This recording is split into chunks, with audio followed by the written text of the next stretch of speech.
Assalamualaikum warahmatullahi wabarakatuh. Rekan-rekan mahasiswa yang saya banggakan, pada pertemuan kali ini, di pertemuan 14 untuk mata kuliah akuntansi perpajakan, kita akan mempelajari mengenai pembukuan atas transaksi terkait dengan pajak penghasilan pasal 21 dan pasal 22.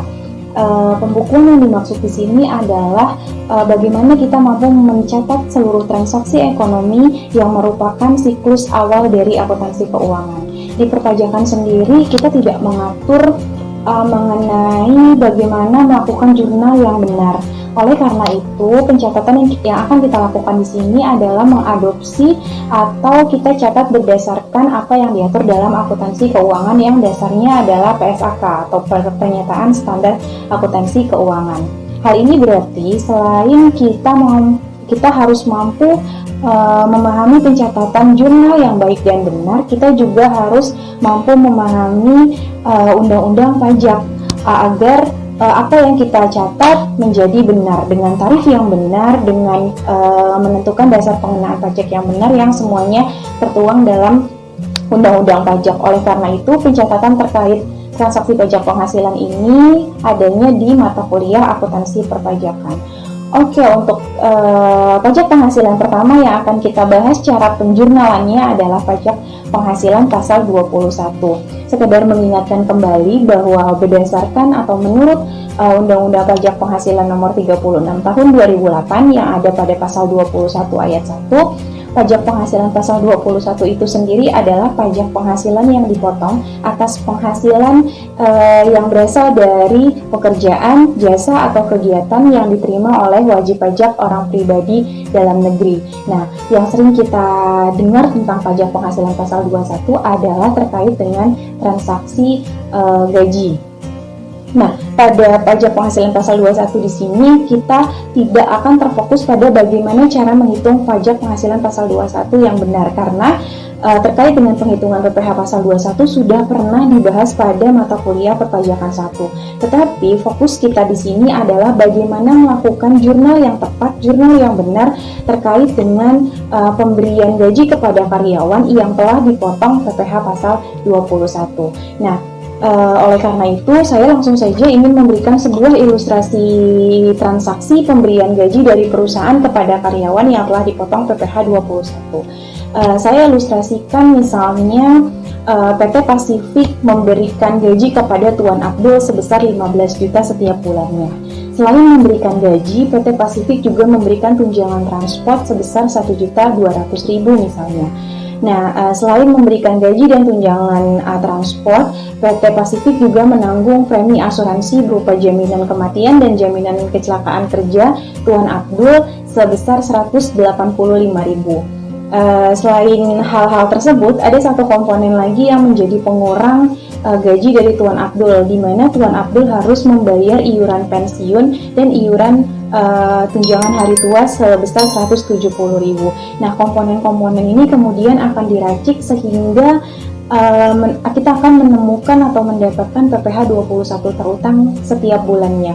Nah, setelah dihitung, maka PPh pasal 21 terutang yang harus dibayar oleh Tuan Abdul atau yang harus dipotong dari penghasilan Tuan Abdul sebesar 1.200.000 misalnya.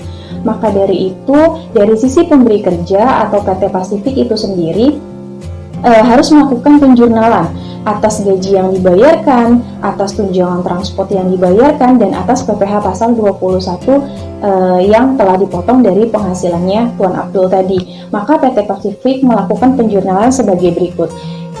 Akun yang pertama ada pada sisi debit, yaitu beban gaji. Beban gaji sebesar 15 juta rupiah pada sisi debit untuk menggambarkan dana yang dikeluarkan oleh PT Pasifik untuk membayar gaji pokok Tuan Abdul setiap bulannya. Akun selanjutnya masih ada pada sisi debit, yaitu tunjangan transport. Tunjangan transport sebesar 1.200.000 kita masukkan pada sisi debit untuk menggambarkan dana yang dikeluarkan oleh PT Pasifik untuk membayarkan tunjangan transport, serta premi asuransi JKK dan JKM yang masih ada pada sisi debit sebesar 100 85.000 tadi. Nah, JKK dan JKM ini untuk menggambarkan jaminan kecelakaan kerja dan jaminan kematian yang ditanggung oleh perusahaan. Lalu pada sisi kredit, kita misalkan tadi PPh pasal 21 terutang yang dipotong dari penghasilan Tuan Abdul setiap bulannya adalah 1.200.000. Maka PT Pasifik melakukan pencatatan pada sisi kredit dengan akun utang PPh pasal 21 sebesar 1.200.000 misalnya. Kenapa PT Pasifik melakukan pencatatan PPh 21-nya dengan akun utang? Karena nantinya setiap tanggal 10 bulan berikutnya PT Pasifik memiliki kewajiban menyetorkan PPh 21 yang telah dipotong dari gaji yang diterima oleh Tuan Abdul sebesar 1.200.000 untuk masa pajak tersebut. Selanjutnya masih pada sisi kredit, PT Pasifik melakukan pencatatan untuk utang iuran pensiun. Utang iuran pensiun ini dicatat pada sisi kredit untuk menggambarkan iuran pensiun dan iuran tunjangan hari tua yang dibayar oleh Tuan Abdul. Pada sisi pemberi kerja, dia menjadi utang karena nantinya akan disetorkan kepada dana pensiun. Nah, masih di sisi kredit, PT Pasifik juga harus mencatat dana yang dikeluarkan, yaitu akun kas atau bank senilai berapa gaji atau beban gaji, tunjangan transport, dan iuran pensiun yang dikeluarkan oleh PT Pasifik untuk membayar gaji Tuan Abdul tadi. Nah, lalu seperti tadi sebelumnya saya jelaskan bahwa PT Pasifik memiliki kewajiban untuk menyetorkan PPh 21 yang dipotong dari gaji Tuan Abdul. Maka pada tanggal 10 bulan berikutnya PT Pasifik harus menyetorkan PPh 21 tersebut ke kas negara, lalu mencatat akun utang PPh pasal 21 sebesar 1.200.000 pada sisi debit dengan tujuan untuk membalik utang PPh 21 yang tadi dicatat pada sisi kredit. Lalu pada sisi kreditnya adalah kas sebesar 1.200.000 untuk menggambarkan berapa dana yang dikeluarkan oleh PT Pasifik untuk membayar PPh pasal 21-nya Tuan Abdul tadi. Nah, selanjutnya selain pajak penghasilan pasal 21, di dalam pertemuan 14 ini kita juga akan membahas mengenai pajak penghasilan pasal 22. Bagaimana sih kita melakukan pencatatan atas transaksi-transaksi yang ada kaitannya dengan pajak penghasilan pasal 22. Mengingatkan kembali bahwa pajak penghasilan pasal 22 itu sendiri adalah pajak penghasilan yang dipotong atau dipungut atas penyerahan barang, atas impor, ataupun atas penjualan barang yang dilakukan oleh industri-industri tertentu. Nah, kalau seperti yang kita ketahui ya, kalau yang rekan-rekan mahasiswa sering dengar adalah seperti kita transaksi dengan bendaharawan pemerintah, transaksi terkait dengan bidang-bidang BBM, kertas, semen, dan lain sebagainya itu terutang PPh pasal 22. Seperti yang di awal tadi dijelaskan bahwa kita harus memahami Undang-Undang PPh pasal 22 untuk menentukan jika transaksinya A maka dikenakan tarifnya A, jika transaksinya B maka dikenakan tarifnya B. Tujuannya adalah agar jurnal yang kita bentuk nanti menjadi benar dan tepat dengan penerapan tarif dan dasar pengenaan pajak yang tepat pula. Nah, saya mau berikan ilustrasi. Misalnya Toko Jaya Makmur sebagai yang bergerak di bidang industri semen misalnya melakukan penjualan kepada distributor, taruhlah Toko Sakura sebagai distributor semen. Nilai penjualannya adalah 300 juta. Nah, di sini dari sisi penjual dan sisi pembeli sama-sama harus melakukan pencatatan.